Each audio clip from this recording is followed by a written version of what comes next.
Mari kita sama-sama belajar di Matius pasal yang ke-8. Matius pasal yang ke-8 ini terdiri dari beberapa perikop, kisah tentang Yesus melakukan mujizat, kisah tentang Yesus menyembuhkan mereka yang sakit, dan dari berbagai kalangan, dari berbagai latar belakang. Dan kalau kita meneliti dengan baik, perikop-perikop ini menggambarkan hal yang sangat indah.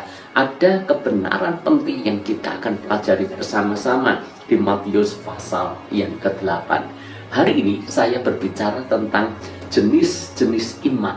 Level iman tiap orang ternyata berbeda-beda. Mari kita lihat yang pertama. Perikop pertama, Yesus menyembuhkan seorang yang sakit kusta. Orang kusta ini datang kepada Yesus. Itu hal yang bagus, sujud menyembah kepada Dia dan berkata seperti ini, Tuhan, jika Tuhan mau, Tuhan dapat mentahirkan aku.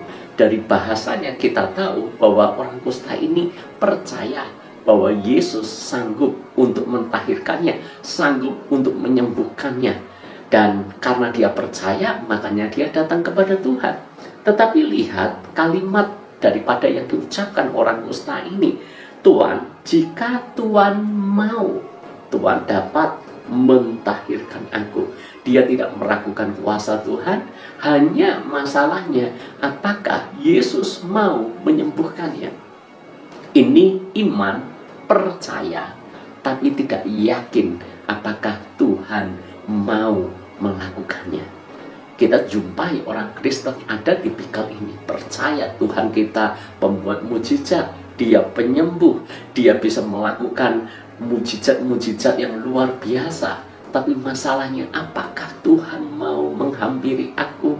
Apakah Tuhan mau menolong aku? Apakah Tuhan mau menyembuhkan aku? Apakah Tuhan mau memberikan jalan keluar kepadaku?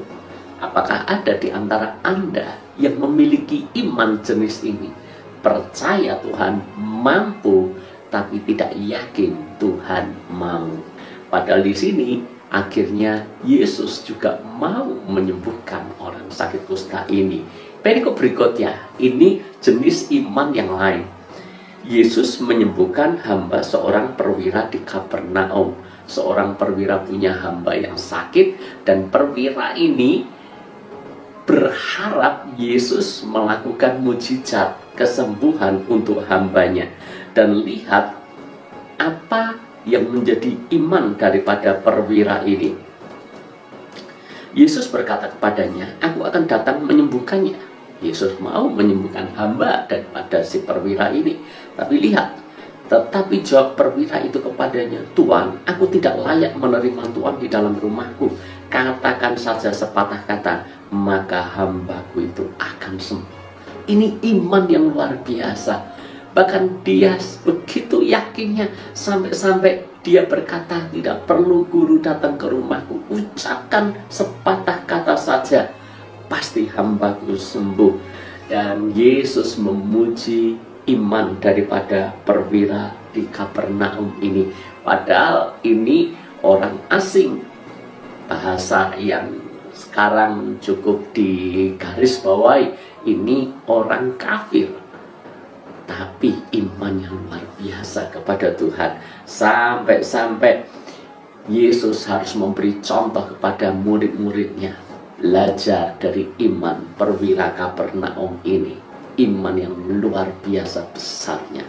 Lalu kemudian kita lihat juga sekarang tentang murid-murid Yesus sendiri. Perikop tentang angin ribut diredakan. Murid-murid ini bersama Yesus senantiasa, bertahun-tahun bersama dengan Yesus, makan bersama dengan Yesus, tidur bersama Yesus, melakukan perjalanan bersama dengan Yesus, melihat mujizat-mujizat yang dilakukan Yesus. Namun satu kali ketika berada di dalam perahu bersama Yesus, angin taufan datang mengamuk secara hebat. Murid-murid ketakutan, bahkan berteriak-teriak kepada Yesus, Tuhan, tolonglah kita binasa. Sampai-sampai Yesus berkata, mengapa kamu takut? Kamu kurang percaya. Ini bersama-sama dengan Yesus, bersama-sama dengan Tuhan, tapi level imannya cetek. Tidak percaya bahwa Tuhan bisa menyelamatkan dari angin taufan yang sedang mengamuk itu. Mungkin ada beberapa di antara kita bertahun-tahun sudah jadi orang Kristen, berpuluh-puluh tahun jadi orang Kristen, bahkan melayani Tuhan, kita pelayan Tuhan, atau mungkin maaf Anda adalah seorang hamba Tuhan, seorang pendeta. Jangan-jangan iman kita seperti iman murid-murid bersama Tuhan terus, tapi masih saja tidak percaya bahwa Tuhan kita mampu melakukan perbuatan-perbuatan heras dan penuh kuasa. Lalu kemudian ada jenis iman yang lain juga. Kita lihat 2 orang yang kerasukan disembuhkan. Sekarang ini menjadi sebuah diskusi yang cukup menarik. Orang kerasukan setan ini disembuhkan. Padahal kalau kita bertanya apakah dia punya iman, tentu saja orang yang sedang kerasukan setan, dia tidak punya iman. Bahkan dia mungkin tidak sadar bahwa orang yang sedang dijumpai adalah Yesus, berharap Yesus melepaskan, membebaskan dari kerasukan setannya. Dia tidak tahu apa-apa, faktanya dia kerasukan setan, titik, itu aja. Tapi ketika Yesus bertemu dengan orang yang kerasukan setan ini, 2 orang kerasukan setan ini, Yesus menyembuhkannya, mengusir setan-setan itu, sehingga setan-setan itu berpindah ke kawanan babi. Ini level yang bahkan tidak punya iman sama sekali, tapi Yesus menyembuhkan. Apa yang kita bisa pelajari dari semuanya ini? Apapun levelnya, kita tahu yang pertama, Tuhan itu kasih. Tuhan bahkan bisa menyembuhkan level dimanapun iman kita hari ini, saat ini. Mungkin kita bertanya-tanya, bagaimana mungkin 2 orang yang kerasukan setan, dia tidak punya iman, dia tidak sedang beriman kepada Yesus, tapi disembuhkan. Saya berkata, itulah kasih karunia.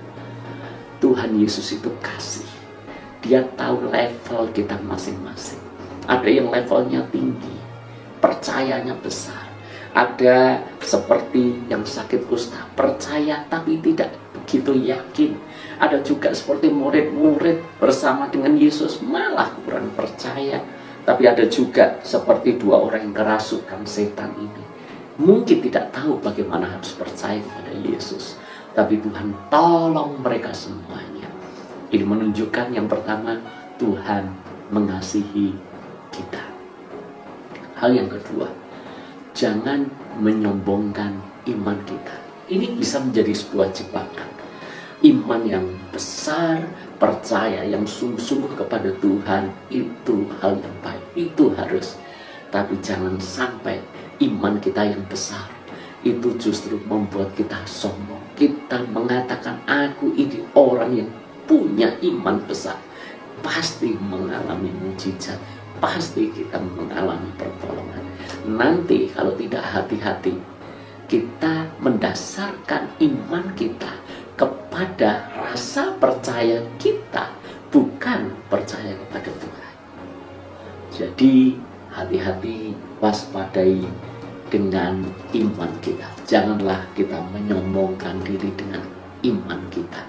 Lalu kemudian hal yang ketiga, respon kita ketika kita sudah mengalami mujizat.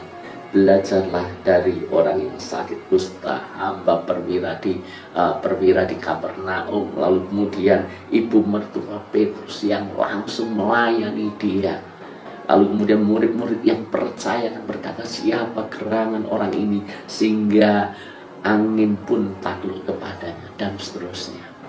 Miliki respon yang benar, miliki respon yang tepat. Jangan menyombongkan diri bahwa kalau kita mengalami pertolongan berarti imanku dahsyat, imanku luar biasa. Sebaliknya, tetaplah rendah hati bahwa semuanya kasih karunia Tuhan saja. Dan kita harusnya makin bertambah-tambah kasih kita kepada Tuhan. Tuhan memberkati kita.